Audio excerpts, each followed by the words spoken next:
In 1684, a long tradition of ironmasters arises here in Jägertal, a narrow valley in the Vosges region of France.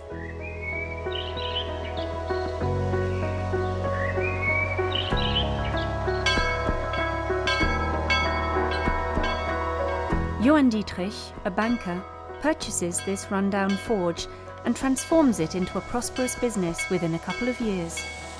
Superior quality products are manufactured here: tools, iron bars, cannonballs, which arouse the interest of some prestigious customers, including the King of France.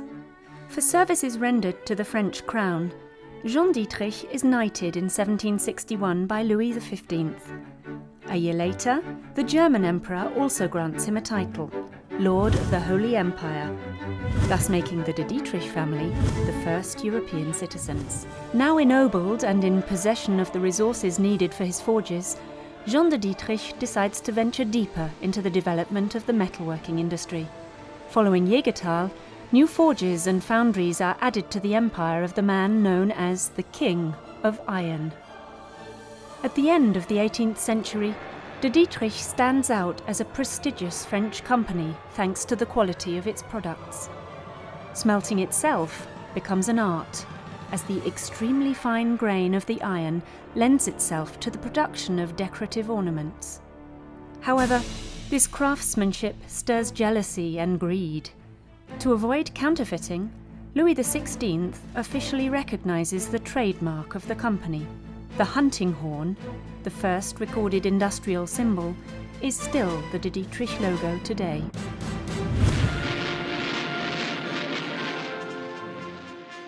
An avant-garde vision and an openness to new ideas.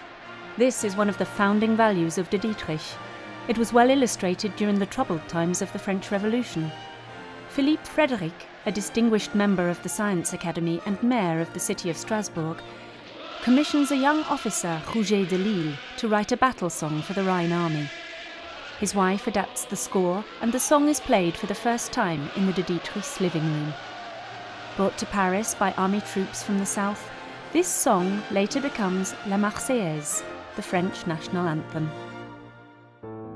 Ruined by the revolution, the De Dietrich company takes a quarter of a century to regain prosperity. It does so, however, under the impetus of a woman, the Baroness Amélie Louise. Once again, De Dietrich is ahead of its time. Not only is it a woman who firmly holds the reins, this woman also decides to diversify the company's activity. She hires talented engineers and launches the company in the production of railway tracks and wagons, agricultural and army equipment, and also ventures into a new business, household appliances. The word surely doesn't exist yet, with introduction of the first cookers.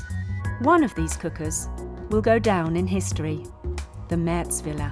This coal and wood-fueled burner, with its unique slow cooking, is the ancestor of the modern-day appliance. It is this innovative state of mind that leads De Dietrich to a new-founded passion at the turn of the 20th century. Albert de Dietrich and his son Eugene become acutely aware of the huge potential of the automobile industry.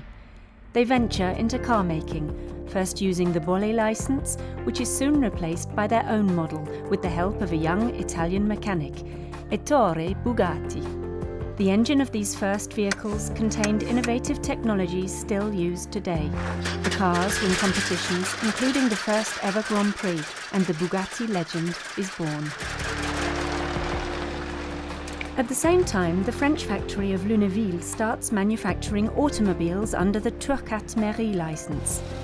The Lorraine Dietrich is to become one of the most desirable cars until the end of its era in 1928. But the De Dietrich history is not lacking in legends like this one. After the automobile, the railway takes to the limelight. The Reichshofen factory is upgraded and starts manufacturing wagons and carriages. The one at Mutterhaus starts manufacturing ploughs. At Niederbronn, central heating systems. At Sinswiller, equipment for the chemical industry. And at Märzwiller, chimneys, stoves, and in 1934, the first electric cooker. Like the French Revolution, the Second World War has a violent impact on the company. Reconstruction and expansion are crucial, and they decide to move into international markets. The company is reorganized by business line. The domestic appliances division expands in a promising market, and in 1955, De Dietrich is the leading manufacturer of cookers in France.